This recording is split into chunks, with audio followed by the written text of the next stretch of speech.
কি হবে আলেম হয়ে ইমাম সেজে সমাজেতে, পারো যদি সত্য কথা উচ্চ স্বরে না বলিতে। চাকরির ভয় করো যদি ছেড়ে দাও ওই না গদি, চাকরির ভয় করো যদি ছেড়ে দাও ওই না গদি। কি হবে ধোঁকা দিয়ে আল্লাহকে, কি হবে বেঁচে থেকে অযথা বিদ্যা শিখে যদি না গড়তে পারি শোষণবিহীন সমাজটাকে। কি হবে বেঁচে থেকে, কি হবে লেখালেখি কলমবাজির এই মহড়া, সমাজের আসল চিত্র যদি না যায় তুলে ধরা। যদি ওই ঘুষের বলে কলমটা উল্টো চলে, চলেনি? রংপুরে চলে না, লালদিঘিতে নাই। ঘুষের বলে কলম ঘুরে যায়নি। আপনার জমি আপনার বাপ থেকে আপনি পাইছেন, জমিতে কোনো ভেজাল নাই। আর একজনে ক্ষমতার দাপট দিয়া ভূমি অফিসে যাইয়া কলমের খোসা মাইরে আপনার জমি তার নামে লেখা নেয়। আসেনি? আছে, এখানেও আছে, এখনো আছে। পলায় না, বেশি হয়েছে বলে। আল্লাহ, ভূমিদস্যু আছে না নাই? এই নেতার জন্য তোমার জীবন দিয়া দিলা, নেতার জন্য এত কষ্ট। নেতায় তোমারে তুইয়া পালায় গেছে, ফোন দিয়ে খবরটা পর্যন্ত নেয় না। ঠিক আসতে কইলো ঠিক, জোরে কইলো ঠিক। জোরে কন্যা ঠিক না বেঠি? নেতার জন্য জীবন দেন, নেতার জন্য পাগল। বিবিকে সময় দিতে পারে না, সন্তানকে সময় দিতে পারে না। এত রাজনীতি রাজনীতি রাজনীতি, দৌড়াইতে দৌড়াইতে পায়ে ঠোসকা পড়ে গেছে। নেতায় ভিসা পাসপোর্ট রেডি রাখছে, কোটি কোটি টাকা মাইরা বিদেশ পাঠায়া বিদেশে বাড়ি রেডি রাখছে। আর কর্মীর এদিকে পাসপোর্ট তো দূরের কথা, আইডি কার্ড এখনো ভুল। ঠিক নেই? নাম তো ফাজ্জেলাইছে মোফাজ্জেল আইডি কার্ডে, বুঝেন না? এই হলো অবস্থা। তাইলে আপনার যেই নেতার জন্য আপনি জীবন দিলেন, যেই রাজনীতির পিছনে সময় কাটায় দিলেন, এই রাজনীতি আপনারে খাওয়ায় না, এই রাজনীতি আপনারে কখনো শান্তি দিবে না, এই রাজনীতি আপনারে খাওয়াবে না, এই রাজনীতি আপনাকে কখনো শান্তি দিবে না, এই রাজনীতি আপনারে কখনো শান্তির সুবাতাস বইয়ে দিতে পারবে না। শান্তি কোথায় পাওয়া যায় বলে? একমাত্র কোরআনের ছায়াতলে শান্তি পাওয়া যায়। এ মুসলমান ইমানদার, ভালো করে শুনে নাও, ভালো করে বুঝে নাও। তাইলে যেই চাকরি আমারে খাওয়াতে পারবে না, যেই নেতা আমারে খাওয়াতে পারবে না, যেই দল আমারে খাওয়াতে পারবে না, যেই রাজনীতি আমারে খাওয়াতে পারবে না, খাওয়ানোর মালিক তাইলে কে? রিজিকের মালিক কে? গোলামি চলবে কার?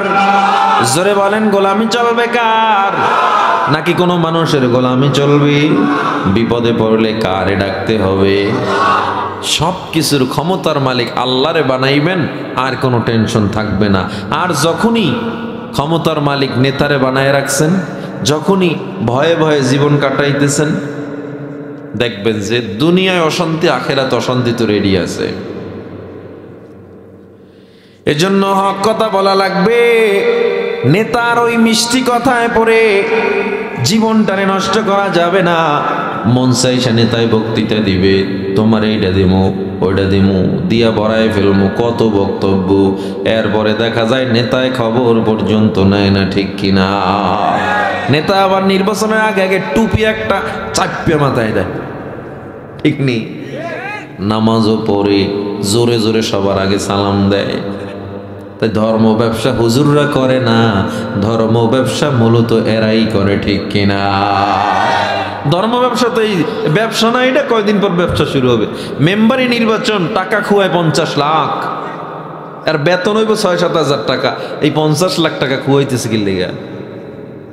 ভোটের আগের রাত্রে আপনার টাকা দিয়া খুশি করে রাখে।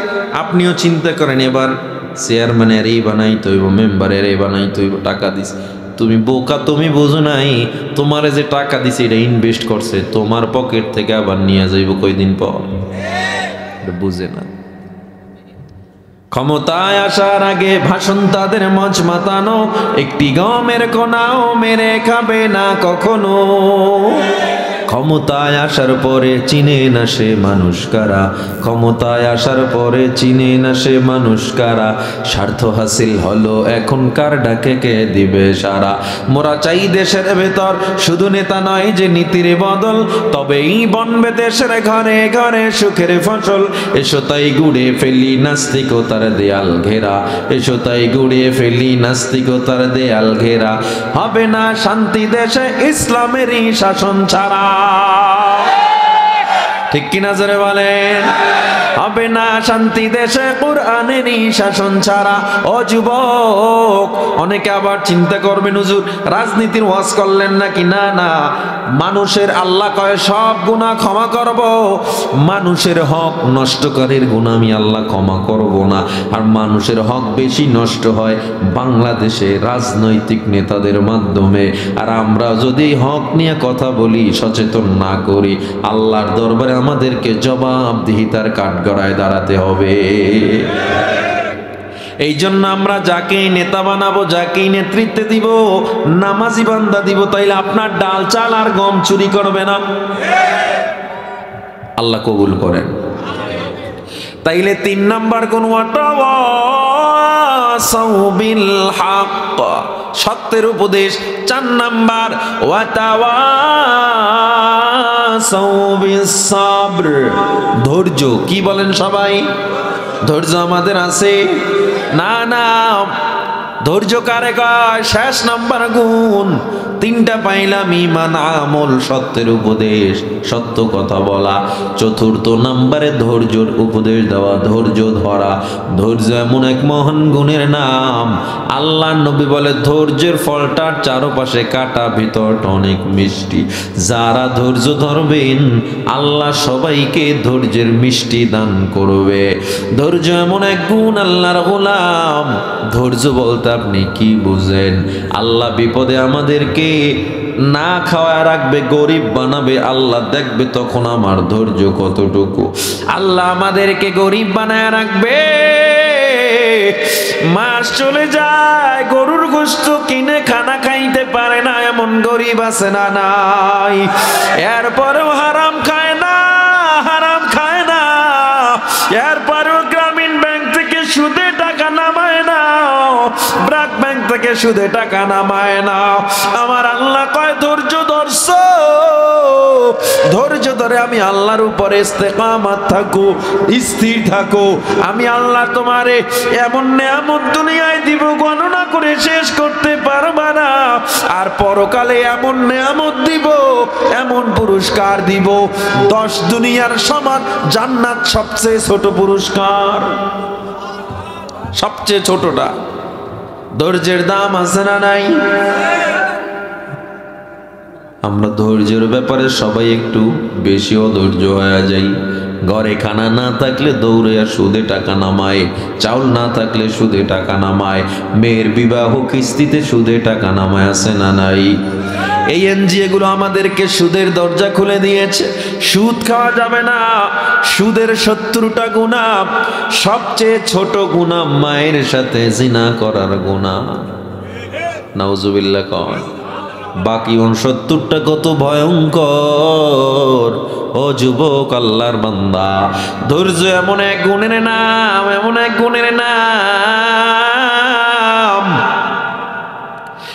ধৈর্য যেই বান্দা ধরবা, কিসে ধৈর্য? আল্লাহ কয় ওয়ালানাবলুয়ান্নাকুম বিশাইইম মিনাল খাউফি ওয়াল জু'i ওয়া নাকসিম মিনাল আমওয়াল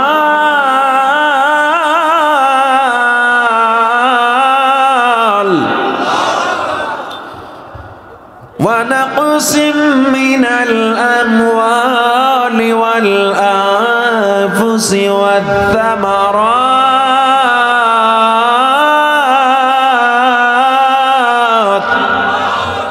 আল্লাহকে আমি আল্লাহ তোমায় পরীক্ষা করব, দেখব তোমার মধ্যে ধৈর্য কতটুকু।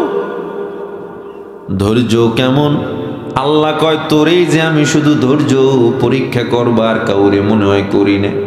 আমারে জবাব দেন, ধৈর্যের পরীক্ষা আল্লাহ পূর্বে কোনো নবীদেরকে করেন নাই? করে নাই? ওলিদেরকে করেন নাই? সাহাবীদেরকে করেন নাই? আপনি আমি ঘরে খানা না থাকলে কেন হারাম খাই, বিপদে পড়লে কেন আল্লাহরে ভুলে যাই। ভালো করে লক্ষ্য করেন, নবীর একজন সাহাবী ছিল তলহা রাদিয়াল্লাহু তাআলা আনহু। কষ্ট হচ্ছে আপনাদের? চলবে? আল্লাহ কবুল করেন।